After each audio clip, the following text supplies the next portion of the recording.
Hello అండి అందరికీ మనందరికీ తెలుసు కదా దేవి నవరాత్రులు అనేవి జరుగుతున్నాయి. సో గడప ముందు కానీ వాకిట్లో కానీ అమ్మవారిని లోపలికి ఆహ్వానిస్తున్నట్లుగా అందంగా ఎలా అలంకరించుకోవాలో అది కూడా చాలా ఈజీగా సింపుల్ వేలో చూపిస్తున్నాను. ఈ అమ్మవారి పాదాలు అనేవి చాలామంది పసుపుతోనే చేసుకోవచ్చండి.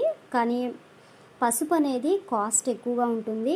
పైగా కొద్దిసేపు అయిన తర్వాత ఆ పసుపు పాదాలు అనేవి మనం కొంచెం కదిలించినా కూడా క్రాక్ వచ్చేసి విడిపోతూ ఉంటాయి. సో పిండితో చేసుకుని ఫినిషింగ్ అనేది పసుపుతో ఎలా ఇచ్చుకోవాలి, అందంగా ఎలా డెకరేట్ చేసుకోవాలనేది చూపిస్తున్నాను.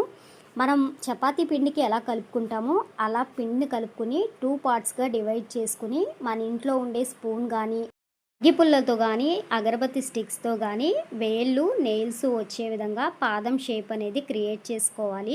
సో ఇలా క్రియేట్ చేసుకున్న పాదానికి మనము పెయింటింగ్ వేసే బ్రష్తో పసుపుతో కోటింగ్ అనేది ఇచ్చేసుకుని కుంకుమతో అలంకరించుకోవాలి. ఇంకొంచెం అందంగా ఉండడం కోసం నా దగ్గర స్టోన్ లేస్ ఉంటే అమ్మవారి పట్టీలు పెడుతున్నట్లుగా అలంకరించాను. మెట్టెలు కూడా సేమ్ స్టోన్తోనే ఇచ్చేసానండి.